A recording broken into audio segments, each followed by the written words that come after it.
राधा अष्टमी की व्रत कथा। श्री राधा रानी श्री कृष्ण जी के साथ गोलोक में निवास करती थी। एक बार की बात है, एक दिन श्री राधा रानी गोलोक में नहीं थी। उस समय श्री कृष्ण जी एक सखी विराजा के साथ विहार कर रहे थे।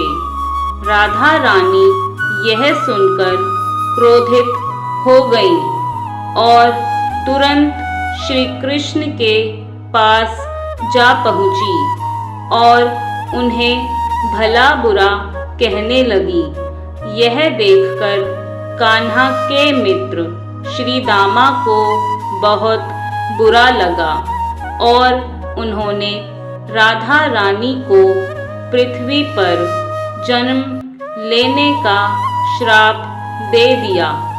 राधा को इस तरह क्रोधित देखकर विराजा वहां से नदी के रूप में चली गई। इस श्राप के बाद राधा रानी ने भी श्री दामा को राक्षस कुल में जन्म लेने का श्राप दे दिया। देवी राधा रानी के श्राप के कारण ही श्री दामा ने शंखचूड़ राक्षस के रूप में जन्म लिया। वही राक्षस जो आगे जाकर भगवान विष्णु जी का परम भक्त बना और देवी राधा रानी ने वृषभानु जी की पुत्री के रूप में पृथ्वी पर जन्म लिया। वृषभानु वृषभानुपुरी के उदार राजा थे। वृषभानु महाकुल में जन्मे थे। उन्हें चारों वेदों और पुराणों का संपूर्ण ज्ञान था। वह 8 सिद्धियां से युक्त थे। श्रीमान धनी उदार चित्ता थे। वे संयमी, कुली, सदाचार से युक्त और भगवान विष्णु जी के आराधक थे। उनकी भार्या यानी पत्नी श्री कीर्तिदा थी। वह रूप सौंदर्य में श्रेष्ठ थी और महाकुल में उत्पन्न हुई थी। वह सर्वगुण संपन्न और महालक्ष्मी की तरह पतिव्रता स्त्री थी। राधा रानी जी वृषभानु और श्री कीर्तिदा के पुत्री के रूप में अवतरित हुई, लेकिन राधा रानी ने उनके गर्भ से जन्म नहीं लिया।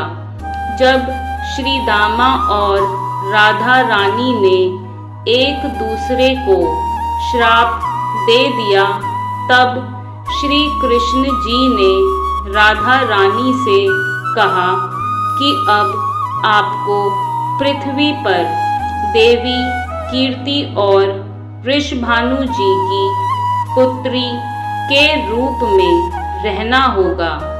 वहाँ आपका विवाह रायण नामक एक वैश्य से होगा, जो मेरा ही अंशावतार होगा।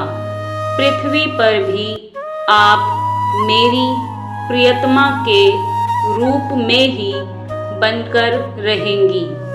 उस रूप में हमें बिछड़ने का दर्द सहन करना होगा। अब आप पृथ्वी पर जन्म लेने की तैयारी कर लीजिए। सांसारिक दृष्टि से देवी कीर्ति गर्भवती तो हुई और उन्हें प्रसव भी हुआ, लेकिन देवी कीर्ति के गर्भ में योग माया की कृपा से केवल वायु का ही प्रवेश हुआ और उन्होंने वायु को ही जन्म दिया। जब वह प्रसव पीड़ा से गुजर रही थी, उसी समय वहाँ देवी राधा रानी उनकी पुत्री के रूप में प्रकट हो गई। जिस दिन राधा रानी प्रकट हुई वह भाद्रपद शुक्ल अष्टमी का दिन था, इसलिए भाद्रपद शुक्ल अष्टमी को राधा अष्टमी के रूप में जाना जाता है। इस दिन भगवान श्री कृष्ण और राधा रानी की पूजा की जाती है। कृष्ण प्रिया राधा रानी के प्रकट दिवस पर व्रत रखने से भगवान कृष्ण जी भी प्रसन्न होते हैं और मनोवांछित फल प्रदान करते हैं। राधा नाम संसार के सभी दुखों को हरने वाला है। इस व्रत को करने से धन की कमी नहीं होती और घर में बरकत बनी रहती है और इस व्रत से हमें सभी सांसारिक सुख आनंद प्राप्त होते हैं। उम्मीद करती हूँ आपको यह कथा पसंद आई होगी। पसंद आई है तो इस वीडियो को लाइक और शेयर ज़रूर से कीजिए और अगर आप हमारे YouTube चैनल पर पहली बार आए हैं तो हमारे चैनल को सब्सक्राइब भी कर दीजिए।